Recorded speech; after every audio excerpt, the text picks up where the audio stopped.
اعوذ باللہ من الشیطان الرجیم بسم اللہ الرحمن الرحیم الحمدللہ رب العالمین والصلاة والسلام علی محمد وعلی آلہ وسلم۔ سورہ انعام رکوع نمبر 3۔ بسم اللہ الرحمن الرحیم۔ ومن اظلم ممن افتری علی اللہ کذبا او کذب بآیاتہ انہ لا یفلح الظالمون۔ اور کون بڑا ظالم اس سے جو افترا کرے اللہ تعالیٰ پہ جھوٹا یا تکذیب کرے اس کے نشانیوں کے ساتھ، بے شک نہیں فلاح پاتے ظلم کرنے والے۔ وَيَوْمَ نَحْشُرُهُمْ جَمِيعًا ثُمَّ نَقُولُ لِلَّذِينَ أَشْرَكُوا أَيْنَ شُرَكَاؤُكُمُ الَّذِينَ كُنتُمْ تَزْعُمُونَ۔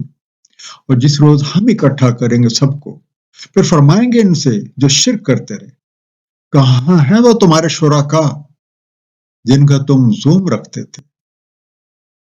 واحد جو انڈر لائن لفظ ہے افطرا، فری سے بنا، خود سے گھڑ کے کوئی بات بنا لینا، فیبریکیٹ۔ اس سے پچھلی آیت اس بات پہ ختم ہوئی تھی کہ جو لوگ قرآن کریم کا صحیح علم رکھتے ہیں وہ قرآن کریم میں بیان شدہ حقائق اور صاحب قرآن نبی پاک صلی اللہ علیہ وآلہ وسلم کو اس طرح سے پہچانتے ہیں جس طرح کوئی اپنے بیٹوں کو پہچانتا ہے۔ اور ان میں سے جو لوگ اس پہچان لینے کے باوجود بھی ایمان نہیں لاتے تو در حقیقت وہ اپنے آپ کو خسارے میں ڈالے ہوئے ہیں۔ اور یہ رکوع اسی بات کا تسلسل ہے کہ جو لوگ بھی خود سے کوئی جھوٹ گھڑ کے اسے اللہ تعالیٰ کی طرف منسوب کرتے ہیں اور اس کی نشانیاں پہچان لینے کے باوجود ان کا حق ادا نہیں کرتے، وہی سب سے بڑے ظالم ہیں۔ اللہ تعالیٰ پہ جھوٹ باندھنے والے اور ظلم کرنے والے کبھی بھی فلاح نہیں پاتے۔ سورہ یونس آیت نمبر 17 میں ارشاد ہے، کہہ دیں جو افترا کرتے ہیں اللہ تعالیٰ پہ جھوٹے نہیں فلاح پاتے۔ اسی طرح سورہ القصص آیت نمبر 37 میں ارشاد ہے، بے شک نہیں فلاح پاتے ظلم کرنے والے۔ ان لوگوں کے کرتوتوں کی ایک بڑی وجہ ان کا شرک کرنا ہے۔ انہوں نے اپنے طور پہ کچھ ایسے شریک بنا رکھے ہیں جن کے بارے میں ان کا عقیدہ ہے کہ وہ انہیں ہر طرح کی پوچھ پکڑ سے بچا لیں گے۔ اور جس روز ان سب کو اکٹھا کر کے اللہ کے حضور پیش کیا جاتا ہے تو سب سے پہلے انہیں شریکوں کے بارے میں ہی پوچھا جاتا ہے کہ کدھر ہیں وہ۔ ثم لم تکن فتنتهم الا ان قالوا واللہ ربنا ما كنا مشرکین۔ پھر نہیں ہوگا ان کا کوئی فتنہ بجز اس کے کہ وہ کہیں قسم اللہ تعالیٰ ہمارے رب کی ہم مشرک نہ تھے۔ انظر کیف کذبوا علی انفسہم وضل عنہم ما كانوا یفترون۔ نظر ڈالو کیسا جھوٹ بولا اپنے اوپر، کھو گیا ان سے جو افترا کرتے۔ شریکوں کے بارے پوچھ گچھ پہ ان ظالموں کی سٹی گم ہو جائے گی۔ وہاں یہ کہہ کے اپنی جان بچانے کی کوشش کریں گے کہ ہم نے تو کوئی شرک کیا ہی نہیں۔ خود دیکھ لیں یہ اپنے ہی بارے میں کیسے جھوٹ بول رہے ہیں، اور جن چیزوں پہ جن شریکوں پہ ساری زندگی تکیہ کیے رکھا، آج وہ سارے بناوٹی خدا ان سے گم ہو گئے۔ ایسے لوگوں کے بارے میں سورہ ہود آیت نمبر 21 میں ارشاد ہے، ایسے ہیں جنہوں نے خسارے میں ڈالا اپنے آپ کو اور کھو گیا ان سے جو کچھ وہ افترا کیا کرتے تھے۔ وَمِنْهُم مَن يَسْتَمِعُ إِلَيْكَ، ان میں سے کچھ کان لگا کر سنتے ہیں آپ کو۔ وَجَعَلْنَا عَلَىٰ قُلُوبِهِمْ أَكِنَّةً أَن يَفْقَهُوهُ وَفِي آذَانِهِمْ وَقْرٌ، اور ہم نے کر رکھے ہیں پردے ان کے دلوں پہ مبادا وہ سمجھے اور ان کے کانوں میں بہرا پڑ۔ وَإِن يَرَوْا كُلَّ آيَةٍ لَا يُؤْمِنُوا بِهَا، اور اگر وہ دیکھ لیں سب نشانی نہ وہ ایمان لائیں ان پہ۔ حَتَّىٰ إِذَا جَاءُوكَ يُجَادِلُونَكَ يَقُولُ الَّذِينَ كَفَرُوا إِنْ هَٰذَا إِلَّا أَسَاطِيرُ الْأَوَّلِينَ، حتیٰ کہ جب آتے ہیں آپ کے پاس مجادلہ کرتے ہیں آپ سے، کہتے ہیں یہ کافر نہیں ہے یہ مگر کہانیاں پہلوں کی۔